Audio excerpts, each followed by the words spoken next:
Yo quiero arrancar esta hermosa sección contando una anécdota que me sucedió hoy mientras iba llevando a la criatura menor a su proyecto educativo, porque Mami Uber Forever. Igual lo interesante es que Mami Uber va a pata, ¿no? Pero claro, te iba a decir. Vamos adelante con eso. Íbamos caminando y entonces le cuento yo sobre esta situación, porque me dijo, ay, ¿qué van a hacer en el programa? Y entonces yo le cuento y me dice, como Winnie the Pooh. Y digo, ¿cómo, hija? ¿Viste cuando dices? Claro, pobre, tiene 10 años, no me habrá entendido un cacho. ¿Qué le habré dicho yo para que me digas cómo? Como Winnie the Pooh. Y le digo, ¿cómo como Winnie the Pooh? Y me dijo, sí, mamá, Winnie the Pooh, que es un chaboncito, Winnie the Pooh, Winnie el oso, ¿no? O sea, ¿entendemos? Sí. Está inspirado en una osa. ¿Cómo, hija? Mira. Sí, mamá, Winnie the Pooh, el que lo escribió, se inspiró en una osa que era muy simpática y que era muy así como sociable, y entonces de ahí crean a Winnie the Pooh. ¿Por qué se llama el oso si es una osa?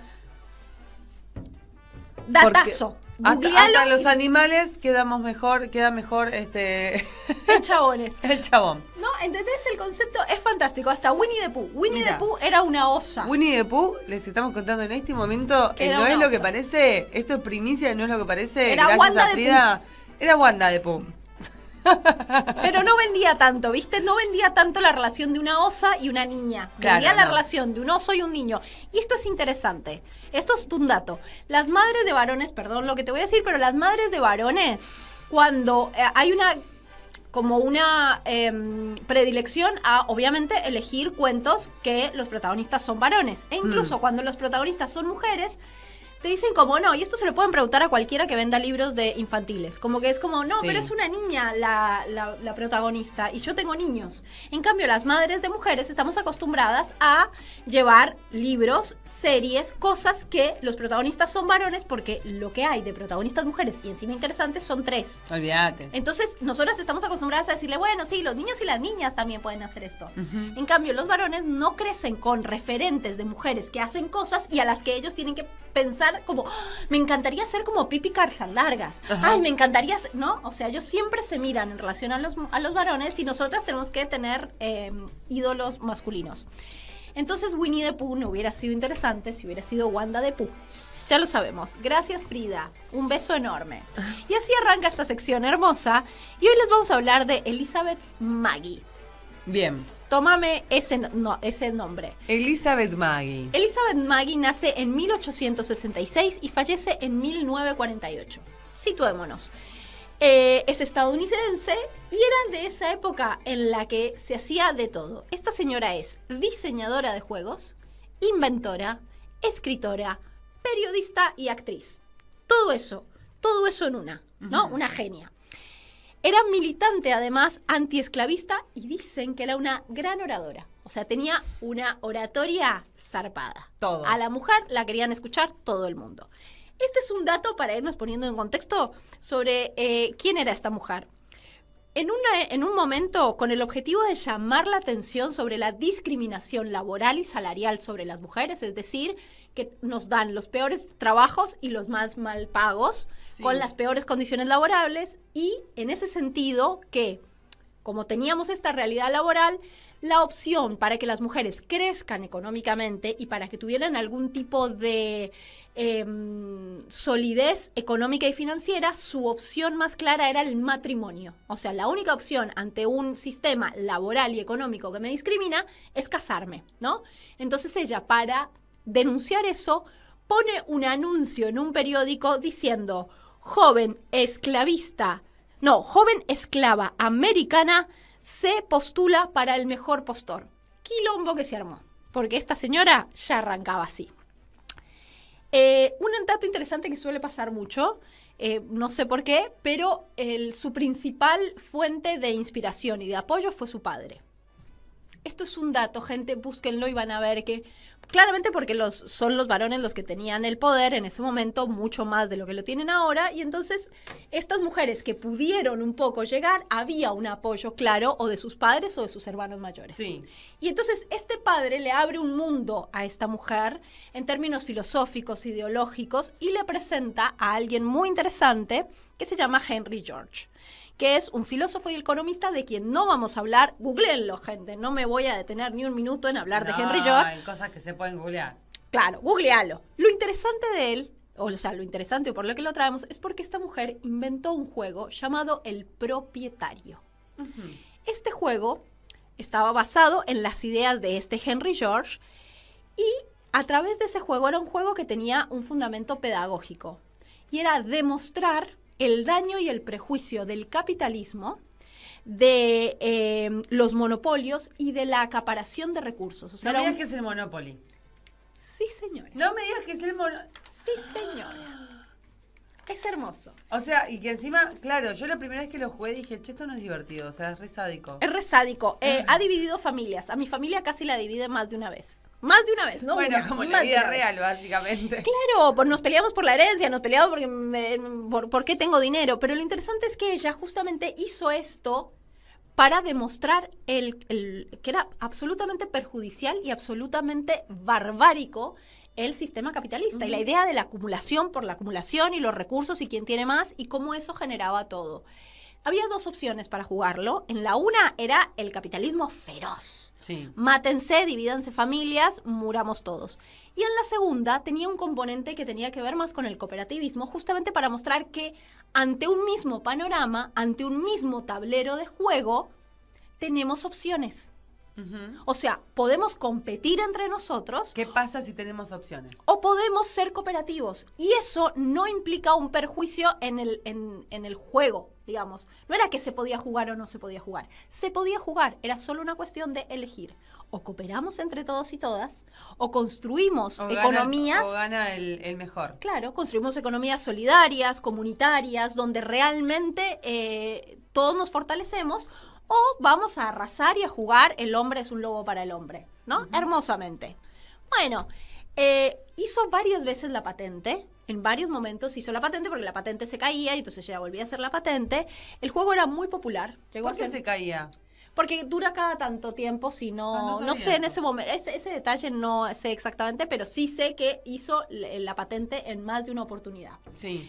Y era muy popular el juego, sobre todo en quienes eran populares, en universitarios, en gente que seguía esta doctrina, esta ideología de Henry George, gente que realmente estaba pensando como otros escenarios posibles. O sea, ya desde 1800 y largo estamos pensando en otros escenarios posibles diciendo, este mundo se va a acabar y lo vamos a acabar nosotros. Me desmoraliza mucho igual que desde hace tanto tiempo las cosas estén tan como el culo y no se haya podido cambiar nada. Y así seguimos. Dato importante, ella en más de una oportunidad intenta venderle el juego a Parker Brothers para que lo distribuya. ¿Cómo pronuncias el inglés, Violeta? Parker Brothers. Parker Brothers. ¿Te gusta? Te lo pronuncio en silencio. Te mando audios. Te mando audios. Parker le dijo, no, señora, o sea, usted, este juego, encima pedagógico, un horror. No, nunca le gustó. El juego... Encima pedagógico. Claro, o sea, todo lo que no. Acá es morir o matar, claro. ¿Para qué le voy a enseñar algo si luego no lo compran? La gente que aprende no compra. Claro. No consume, esto es así. Entonces, y lo interesante es que hubo varios intentos de plagio del juego, pero que eran como versiones libres que andaban por ahí. Pensemos que estamos en el 1800, 1900, o sea, no puedo creer que exista tipo un juego así ya en esa época, en serio. Hermoso. Ella lo crea, te digo exactamente, en el 1900, por acá tengo el dato, 1902, nace El Propietario. Y empieza a haber plagios de la obra, pero que no llegan a nada, hasta que llega un hermoso señor en 1935, situémonos en la Gran Depresión. Esto es interesante para lo que viene, para cómo queda anclado la idea de este juego. La Gran Depresión de los 30 en Estados Unidos. Un señor hermoso que se llamaba Charles Darrow. Nuestro amigo Charles, muy hermoso, patentó el juego. Hizo una versión simplificada en donde le extraía todo contenido pedagógico, todo cuestionamiento al sistema, digamos, todo lo que hacía a la escena del juego, y lo único que hizo fue crear un matémonos y divirtámonos. Claro. Nada más que eso. Juguémonos a matarnos por las cosas. Claro, y entre más sangre y entre más gente muera, esto va a ser aún más divertido. Qué actual. Qué actual, qué lindo. Este señor hizo algo que el resto no había hecho. Hasta ese momento había plagios del juego que circulaban como versiones paralelas, pero a ninguno se le había ocurrido el tupé. Ninguno había tenido la desfachatez y el descaro, porque en algún punto reconocían que este juego pertenecía a Elizabeth Magie, de ir y patentarlo. Este señor, con todos sus 2 testículos, con toda su hombría y masculinidad, dijo, yo lo patento. Y fue y te lo patentó. En el 1935 y lo vende a Parker Brothers. Encima lo patenta y lo vende, no. Pero vamos acá a lo interesante. Champions League. Recordemos que Elizabeth había intentado en varias oportunidades vender el juego. Pero claro, había una cosa, aparte de lo pedagógico, era mujer. La señora que vendía el juego tenía vulva. No, gracias. Ahora que venía un señor a venderlo, esto pegó. Y Parker Brothers compró hermosamente. Pero lo más interesante, y por eso les decía lo de la Gran Depresión, es que pasó a la historia como un juego inventado por Charles Darrow. O sea, borraron completamente de la historia. Y ya les voy a contar hasta qué momento borran de la historia, porque es hermoso cuando es que se descubre esto. La borran de la historia a ella. Y queda no solamente como que el inventor del juego es Charles, nuestro amigo, sino que además es una historia de superación. Es un hombre, cabeza de familia, desesperado, que ha luchado contra viento y marea para sostener a su familia y llevar el pan a la mesa a sus hijos, que gritan, papá, dame de comer. Y este hombre, en noches de desvelo y angustia, mientras no era lo suficientemente buen proveedor, se le prende la lamparita. Y tiene una epifanía y crea Monopolio. Claro. Y crea Monopoly y lo vende. Y el señor, en esta hermosa historia de superación, se enriquece. O sea, el señor muere famoso y rico. ¡Sos un ladrón, amigo! ¡Lo robaste! ¿Y realmente la inventora, la creadora de este juego? Elizabeth Magie termina haciendo un trato bastante poco feliz con Parker Brothers. Como una manera de tratar, o sea, cuando Parker Brothers... Resarcir de alguna manera. Cuando Parker Brothers compra Monopoly y empieza a funcionar, ¿qué es lo que hace Parker Brothers muy inteligentemente? Es decir, ¿dónde están los plagios que pueden salir y que pueden tener otras compañías? ¿Cierto? O sea, porque necesito acabar. Vender, digamos... Ella lo vendía por su parte, entonces claro, necesito acabar con la competencia. Claro. ¿Cierto? Justamente, entonces, Monopoly, qué loco, ¿no? ¿Qué hace? Llama y se sienta con Magie, con Elizabeth Magie, y llegan a un acuerdo en el que ella termina vendiéndolo, pero pedorramente. Y la venta, ella piensa que realmente se va a poner al mercado. Pero lo que hace Parker Brothers es decirle, ay, gracias por tu juego. Acá tienes tus 2 centavos, y lo guarda y lo esconde.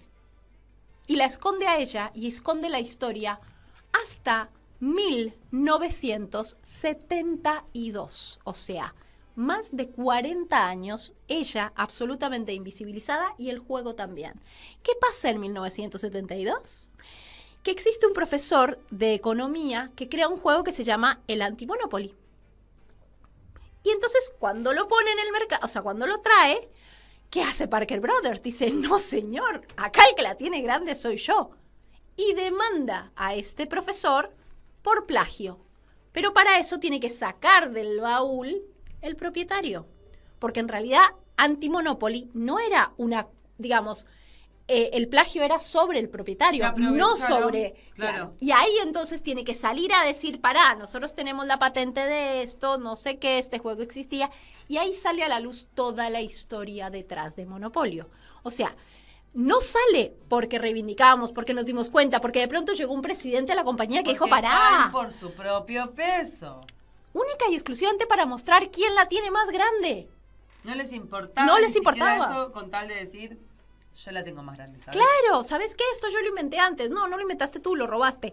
Todo eso, esta hermosa situación duró 9 años en litigio, fueron 9 años de juicio y Parker Brothers lo perdió. Ay, qué belleza, cómo me pone feliz. Hermoso. Me encantan los finales felices.